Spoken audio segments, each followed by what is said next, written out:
کتاب کا کشمیری زبان میں ترجمہ کیا ہے۔ ان سے بڑی ادب و احترام کے ساتھ گزارش کروں گی کہ وہ آئیں اور اپنے ساری خیالات سے روا کریں۔ اعوذ باللہ من الشیطان الرجیم، بسم اللہ الرحمن الرحیم۔ واجب التعظیم رہبران، خواتین و حضرات، السلام علیکم ورحمۃ اللہ وبرکاتہ۔ ذکر ان کا ہو تو سر کو خم، نظر نیچے کرو۔ ذکر ان کا ہو تو سر کو خم، نظر نیچے کرو۔ امہات المومنین ہے، امہات المومنین۔ عامل شرع متی ہے، عامل شرع متی ہے، امہات المومنین۔ محسن دنیا و دین ہے، امہات المومنین۔ سب سے پہلے میں ڈاکٹر طاہر صاحب کا تہہ دل سے شکریہ ادا کرنا چاہوں گی، جن کی کاوشوں اور حوصلے سے مجھے مومنوں کی مائیں ترجمہ کرنے کا موقع ملا۔ اس نیک کام میں ڈاکٹر عابدہ کوثر کا شفیق سایہ بھی میرے ساتھ رہا۔ کل رات جب میں جونپور سے اعظم گڑھ کی طرف آ رہی تھی تو بہت دیر ہو چکی تھی، کچھ بھی اندھیرے میں دکھائی نہیں دیتا تھا، لیکن میری آنکھیں اندھیرے میں بھی ادھر ادھر دائیں بائیں دیکھ رہی تھی۔ میں نے خود سے سوال کیا کہ میں کیا دیکھ رہی ہوں اندھیرے میں؟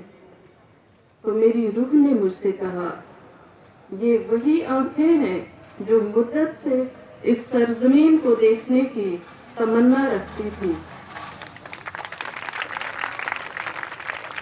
جس سرزمین پر علامہ شبلی جیسی عظیم شخصیت نے جنم لیا ہے، جن کا شمار اردو ادب کے بنیاد گزاروں میں ہوتا ہے، جن کی شخصیت نہ صرف اردو دنیا میں بطور شاعر، مورخ، سوانح نگار اور سیرت نگار کی حیثیت سے مسلم ہے، بلکہ اسلامی نقطہ نظر سے، نقطہ نگاہ سے جب ان کی ملٹی ڈائمنشنل شخصیت کو دیکھا جائے تو وہ نہ صرف ہمارے لیے بلکہ ہمارے بعد آنے والی نسلوں کے لیے بھی مشعل راہ ہے۔ دیکھنے دو ان آنکھوں کو، محسوس کرنے دو ان آنکھوں کو اس سرزمین کی خوشبو، اندھیرے میں بھی۔ اور یہ بہت خوش آئند بات ہے کہ علامہ شبلی کالج میں ہی 4 سالوں سے امہات المومنین کی زندگی پر یہ روح پرور سیمینار ہوتا چلا آ رہا ہے۔ اس عظیم قدم سے خواتین کی حوصلہ افزائی کے ساتھ ساتھ ان کی نیک تربیت بھی بالواسطہ یا بلا واسطہ ہو رہی ہے۔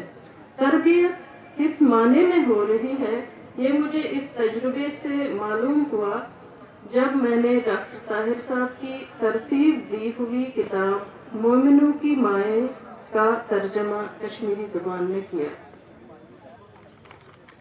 الحمدللہ وہ عظیم کام پائے تکمیل تک پہنچا جس کے لیے میری روح بے قرار تھی، کیونکہ آج تک میں نے بہت ساری کتابوں کا ترجمہ کیا، مگر جو سکون مجھے مومنوں کی مائیں ترجمہ کرنے سے ملا، اس سکون کا احساس مجھے الفاظ میں پرونا بالکل نہیں آئے گا۔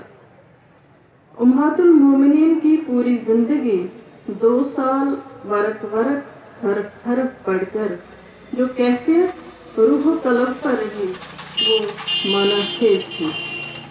وہ محض ایک کیفیت ہی نہیں بلکہ ایک روحانی تربیت جیسی تھی۔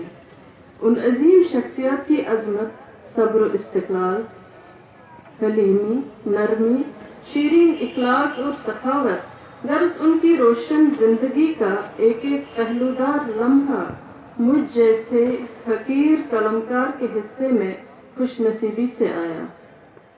ان مایہ ناز اور پرنور شخصیات کی زندگی کا لمحہ لمحہ محسوس کرنے کا موقع مجھے نصیب ہوا جن عظیم شخصیات کے سر پر اللہ کے محبوب رسول اکرم صلی اللہ علیہ وسلم کا سایہ تھا۔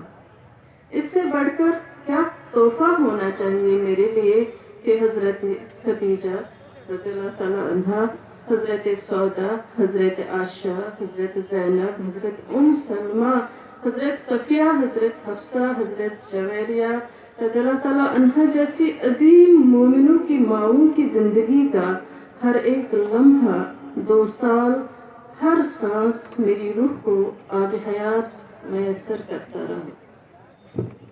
میں ایک بار پھر منتظمین کا تہہ دل سے شکریہ ادا کرتی ہوں، خاص طور سے ڈاکٹر طاہر صاحب کا، جنہوں نے مجھے اس پرمکار سیمینار میں اپنے تاثرات پیش کرنے کا موقع دیا اور مجھے اس سیمینار میں شامل علماء و ادباء حضرات کے زرین و بے بہا مقالات سے فیضیاب ہونے کا موقع بھی دیا، اور انشاءاللہ آگے بھی ہر سال اس سیمینار میں آنے کی تمنا رکھتی ہوں، جس میں الفاظ کی صورت میں لال و گوہر کریم کے دہن سے ارپن کیے جاتے ہیں۔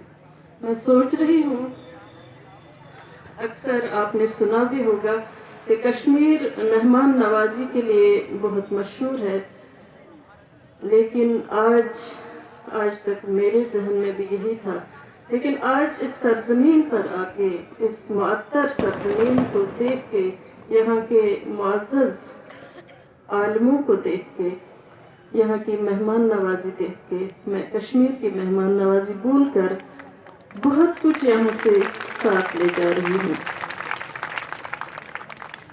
میری آنکھوں کو ایک عجیب سی ٹھنڈک مل گئی ہے یہاں کی بہنوں کو دیکھ کے، یہاں کی بیٹیوں کو دیکھ کے میں بہت خوش ہوں، اور ایک عجیب سا سرور سا سما ہے میری آنکھوں میں کہ میں یہاں سے ان کی تصویریں لے جا رہی ہوں، جو سچ میں دینداری کی مثال ہے، جو سچ میں معاشرے کے لیے ایک خوش آئند بات ہے۔ میں یہاں کی وہ سریلی سرگم بھی ساتھ لے جاؤں گی جو اب تک میرے کانوں میں نہیں، میری روح میں گونج رہی ہے، جو نعتیں ابھی ہم نے بہت ہی پیاری آوازوں میں سنی، مجھے سکون ملا ان کی آواز سے، میں وہ بھی ساتھ لے جا رہی ہوں۔ اور میری کیفیت عجیب ہے، میں پتہ نہیں کیوں یہ سرزمین، اس کا ذرہ ذرہ دیکھنا چاہتی ہوں، کیونکہ جو تھکان ہمیں راستے میں ہوئی تھی ہم بالکل بھول گئے، کیونکہ اتنی مہمان نوازی، اتنا پیار، اتنی شفقت ہمیں یہاں ملی، اتنی عزت ہمیں یہاں ملی کہ دل چاہتا ہے کہ بس لکھتے جائیں اعظم گڑھ کی سرزمین کے قصے۔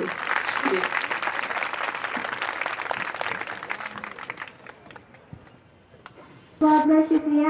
اتنا کہنا چاہوں گی، ان کی تقریر میں دریا کی روانی دیکھی، گل سے گل کی رنگین جوانی دیکھی،